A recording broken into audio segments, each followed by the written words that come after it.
Kuzu Zangpo, and a very warm welcome to Bhutan This Week, our weekly news magazine program, and I am Sonam Rinchen. In the headlines, His Holiness the J. Khenpo consecrated the Pungthang Gezin Dratsang in Nimshong under Shinkar Gyeok in Jamgang. The President and the founder of the Tarayana, Her Majesty the Queen Mother, Dorji Wangmo Wangchuk, graced the Tarayana fair in the capital.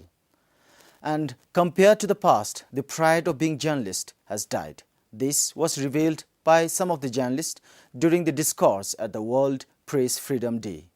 His Holiness the J. Khenpo consecrated the Pungthang Gezin Dratsang in Nimshong under Shinkar Gyeok in Shemgang. His Holiness the J. Khenpo consecrated the Pungthang Gezin Dratsang in Nimshong. The Dratsang is located on a hilltop overlooking Nimshong, Bardo, Tissa and Wamling villages. It is believed to be the residence of the local guardian deity Paldan Hamu. Today, Pungthang Gezin Dratsang has 77 monks and a lum. His Holiness and the monks performed Tagyen or the preparatory rite at the new Tsulakang. This was followed by the Gim Chamdril Tinchel for the local deities.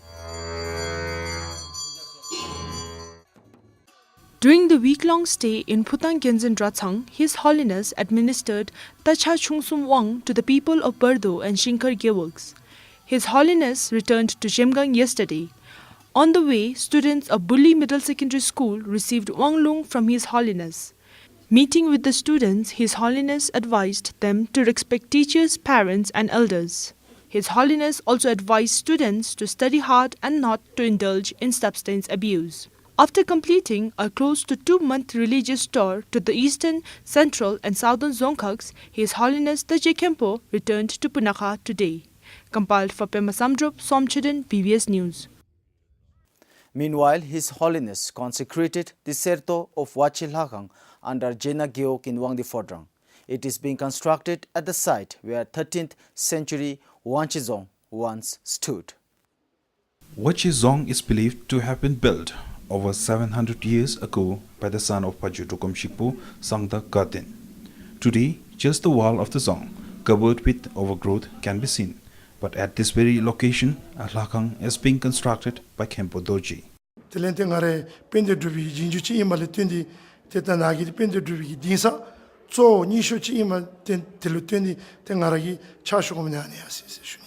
He refused to reveal the total cost, but said about 7 million yultum has been spent till now.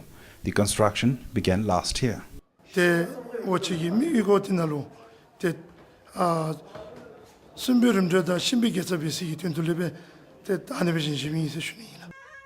Holiness the J. Khenpo, while returning from Shemgang yesterday, visited the Lakang and consecrated the Sertok or the golden pinnacle of the Lakang.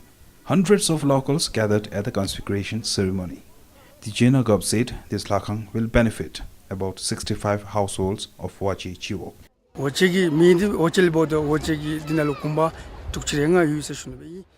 The son of Pajo Drugom Jibo, Sangda Garden, built Wachi Zong, and the walls clearly show that there was a zong here which served the purpose of people of Shardagi.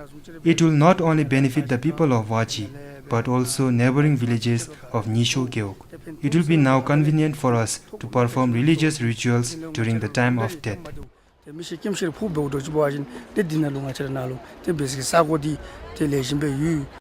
Wachizong symbolizes the spirit of Drukpa Kaji and has both spiritual and historical significance.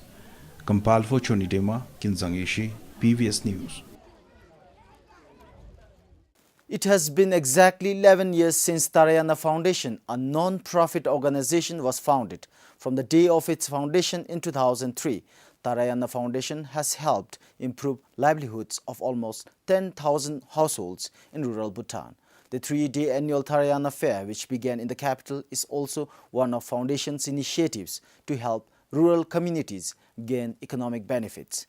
The president and the founder of Tarayana, Her Majesty the Queen Mother, Dorji Wangmo Wangchuk, graced the fair. Her Majesty the Queen Mother outlined Tarayana Foundation's agenda for the next 10 years. The focus will be on programs for housing development and skills development of rural people.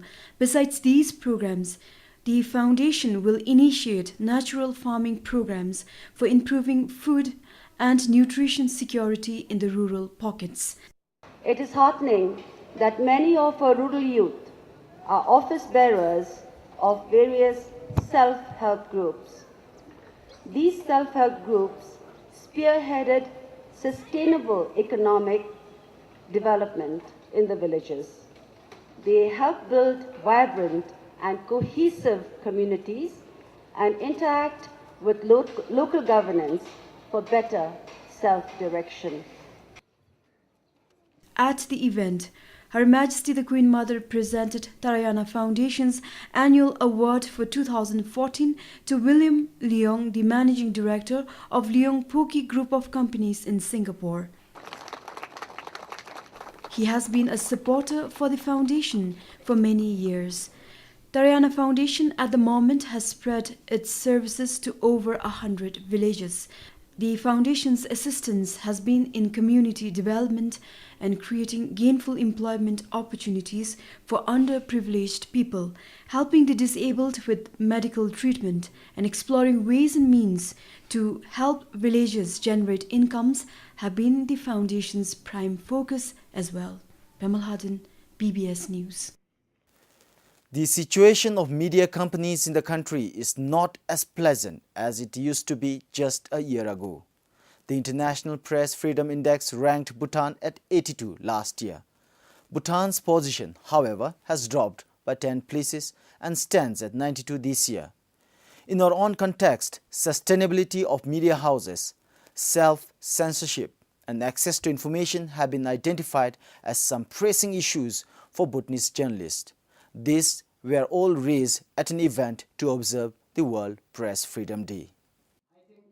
During the discourse at the World Press Freedom Day, some journalists said, compared to past, the pride of being journalist has died. This is because self-censorship has become a hindrance to the freedom of press. As a result, many senior journalists have left their profession. I used to feel proud being a working journalist. And until recently, but the time has gone and pride is no more there. That's why senior journalists are quitting their profession. I don't know how JAP could protect or retain our senior journalists from leaving their professions. Is there any way or mechanism? To this, the president of Journalists Association of Bhutan said the media companies have not been able to come together and bring up the issue under one umbrella. Why our journalists are quitting profession? Why they are being ridden with self-censorship? I think the first step that we need to do is show a common solidarity among ourselves, because after all we belong to a same group of people. So maybe the first step is let us talk. What are the causes of all these problems? The issue on sustainability on media houses were also raised at the event. Due to downsizing of media houses, some journalists ended up losing their jobs. Some newspapers have emphasized on selling news online, and some bi-weekly papers have become weekly papers. Queen Sales Board has asked the paper to go bi-weekly or weekly if it's not commercially viable. Its general meeting last Wednesday also suggested lifting of some bureau offices. Discussions on editorial independence and whether or not it continues to depend highly on government also took place amongst the journalists and senior officials today. Pamasuki for BBS News. Marketing is the biggest problem facing the craft sector in the country. This was raised during the day-long consultative meeting held among stakeholders from the crafts sector. Poor marketing has refrained Bhutanese craft sector to compete in the international market. This is due to factors like high price and poor product quality of Bhutanese handicrafts.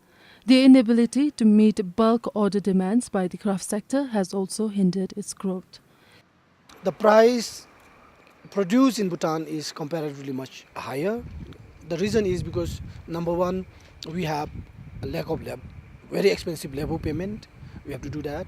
And then the second thing is we are using very old technology, old tools and equipments, which is very time consuming and labor intensive.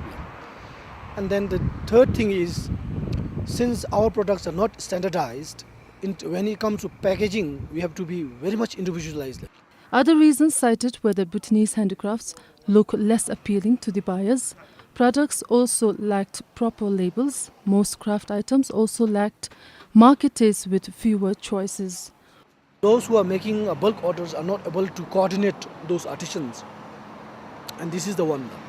Second thing, since there is lack of coordination among artisans, we also find difficulty in meeting the bulk order.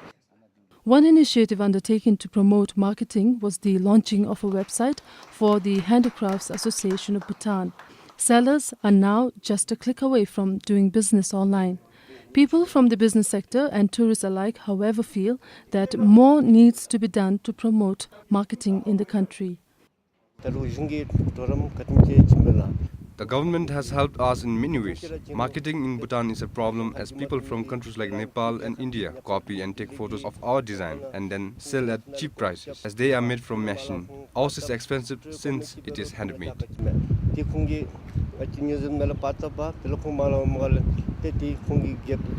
Craft fair is a great resource that you have here already because it's easy to see a lot of handicrafts at once. Maybe it would also be good to have centers in the airport or marketing even abroad.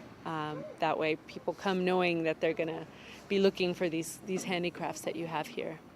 As marketing remains a pressing issue for the craft sector, the Handicrafts Association will be submitting a list of recommendations to the government and relevant agencies seeking for possible solutions.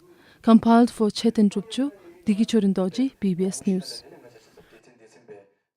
Barshon Chiok under Sershong Giok and Chaskar Chiok under Chuzigang Giok in Sarpang fight over drinking water. People of Chaskar depend on Masha Khola, located in Barshong village, for their drinking water. This was the scene at the water source when we visited on Wednesday. The reason? People of Chaskar Chiok almost completed constructing a water reservoir tank that the people of Barshong objected to. Residents of Barshong are against it as they believe it will lead to a shortage of drinking water as well as irrigation water in their village. Some of our influential people urged people at worksite to stop their work and informed them difficulties encountered by our people. He said that some of our people had to do away with their paddy cultivation last season in absence of enough irrigation water. But people of Chaskar at worksite turned deaf and keep on continuing their work. It is like holding the term in our name when site is in our area. They have to take prior permission from us to construct additional intake water reservoir tank. People of Chaskar who were constructing the tank said water from the existing reservoir is not sufficient for their community. After the old tank stopped functioning, we had to come up with new one with fund support from our GIO. The above existing tank did not serve our purpose. GIOC has allotted us repairing fund to carry on our present ongoing work. Meanwhile, the Serjong Gap has sent a letter to the Tokpa of Barshong village asking him to settle the dispute among themselves. The dispute has to settle by two GIOC office by gathering the people of two villages. It would worsen the situation if immediate measures were not taken. Therefore, we would try to resolve the drinking water dispute. People of Chaskar village have been drinking water from the present source since 2003. It has about 40 households. Compiled for Wangdue, Shori Gurung, BBS News, Gilifu. Sherapchi College in Kanglum has installed numerous CCTV cameras in the college campus in a move to safeguard its infrastructure. But the decision to install CCTV cameras at the main entrance of the hostels did not go down well with most students. The college has installed over 40 CCTV cameras in and around the college campus recently. The cameras were installed at some strategic locations like classroom corridors, library rooms, IT centers, and science labs. Cameras have also been installed around the college campus like the main entrance gate. Even the entrances of the hostels are fitted with CCTV cameras. The cameras, according to the college, were installed for the security of the college and to safeguard its facilities. Currently, there are over 50 buildings in the college campus with infrastructure worth millions of nutrums. But there is shortage of manpower to look after the college's infrastructure. We had advertised for security guards for quite some time now. It's almost been 4-5 years now. Every time we advertise, we hardly have anyone who are willing to come here and work at Sharapsi College now. Of the 6 we had applied, we have as of now just 3 now. And to look after the campus day and night is posing for a huge problem for this our security guards now. So that's why we thought we'll take advantage of what technology has to offer. So that's why we had a discussion with the faculties. We even did make a presentation with our students and thought that we'll make good use of this technology, and so that's when we decided to install CCTV on campus. The decision to install the CCTV cameras, especially in the library and the IT rooms and labs, were welcomed by the students. But many of them are not happy with the college's decision to install the cameras at the entrance of the hostels. Many students feel that the CCTV cameras in the hostel is intruding into their privacy, which the college management denies. It's okay in the college campus because there are a lot of things here, the buildings, the glasses, the street lamps, all needs to be monitored because the maintenance cost and all, it adds up when the things are being destroyed. Before, when I used to enter my hostel, I was free. I can easily go in without any hesitation, without any hesitation. But right now, when I enter, there's this thing watching over me, and I feel like deliberately doing something in front of the camera that was not there before. So I think that really provokes the student to do something bad. It is not installed in the corridors as well as in the bathroom and toilets, so it's not an invasion of privacy. But then when we enter the hostel, we feel a little bit uncomfortable because we feel that as if someone is always watching us. So I'm against that, but in the college I support that. The director of Sharapsi College, however, says the CCTV cameras were installed with no intention to monitor the behavior of the students or to correct their civic sense. Yes, in the process, if it helps us make them more cautious, more disciplined, I think that could be in the best interest of the college. But our intention was never like that. But it's too early to comment right now. But then we are hoping actually with the CCTV cameras put in place in few strategic locations that it will help our security guards to ease their responsibility, put little pressure on the management, maintenance, and so many things. The installation of CCTV camera has already proved effective in preventing students from taking away computer parts from the IT labs. Earlier, the college administration says computer accessories like mouse and keypads used to go missing from the lab. But the issue has become a topic of discussion both in the college campus and social media alike. Compiled for Pemanamge, Tikichodin Doji, PBS News. A community center in Lauri Geok of Samdup Jongkak remains underutilized since its construction in July last year. Last month, BBS reported that the center, despite receiving the office equipment, remained idle. The news, however, is that the center has not received any office equipment till date. The center was supposed to be equipped with the basic office equipment like photocopy machines, scanners, printers and fax machines. It was also due to get an internet connection. 9 months after its construction in July last year, the center has none of these facilities. The Samdup Jongkar Zongda said the equipment is still with the Bhutan Post as there is no power supply in the Geok. Rural electrification project in Lauri, it has not been completed. The equipment could not be installed in the CIC. The equipments have been handed over to the Bhutan Post office in Samdudongka so that it can be later installed when the rural electrification project is completed for Lauri Geok. We had also proposed to connect the CIC through solar panels to power up the equipment, but it was later dropped as the energy generated by the solar panels, it won't be able to bear the load of all the equipment if it was installed. Villagers, on the other hand, anticipate the arrival of electricity, and so does the community center. In the past, villagers have been benefited a lot, but now with an operator at the center, we have to travel all the way to Zongkak even to get a single legal stamp.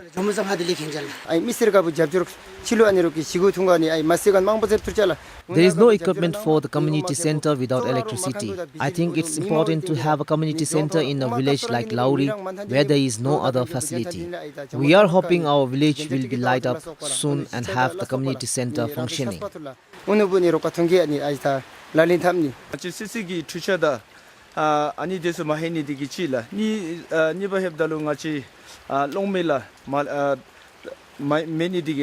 The operator in the past was only selling mobile watches and legal stamps, and the operator is not able to meet the target set by the Bhutan Post. However, once the village receives electricity, we will equip the office and Bhutan Post will send an operator there.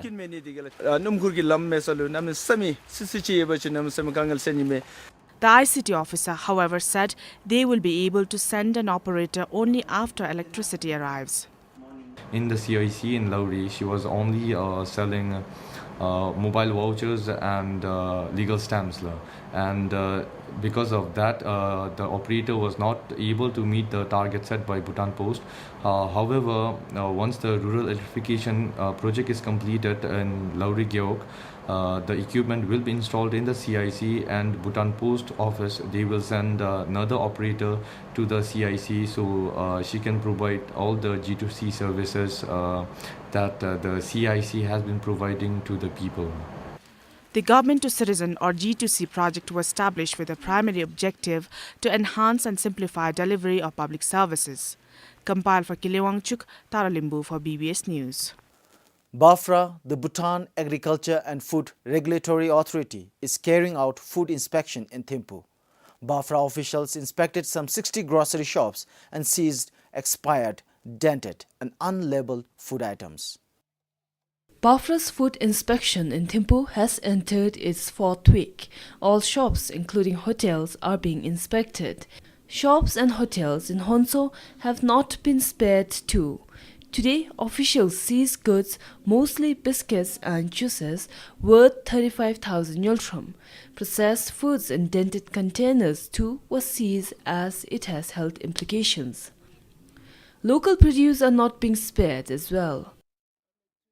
Be it local, be it imported, the labeling has to be there, because in labeling there has to be need content, then what are the ingredients used, when it is manufactured, the expiry date has to be mentioned, and if possible, even they have to mention the producer name also, because the customer has the right to know what they are actually consuming. So whether it is, some people are not consuming meat. So if they are eating meat, they have to disclose. The producer has to disclose. BAFRA says, despite the awareness, shopkeepers repeat the same offense. Since the inception of BAFRA, we have been creating awareness to the shop owners. The pros and cons of selling this expiry date and best before or best within. But I don't know. So actually, what we even tell them they are not allowed to. They can talk with the supplier to avoid such things bringing into the country or into their shop. Shopkeepers whose goods were seized claim that suppliers supply goods to them by manipulating the labeling.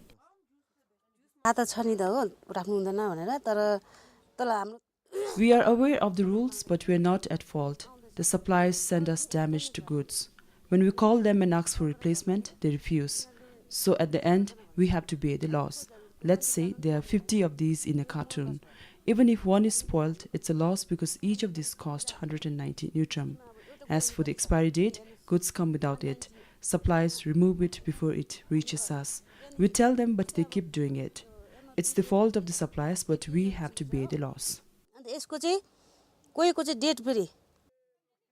Bafra issues receipts for seized goods for shopkeepers to claim certain tax exemption while filing their annual business tax.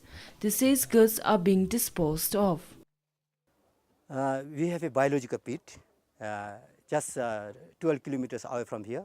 The place name is Memilaka. So what we do is we just seize and then we take and then dispose there.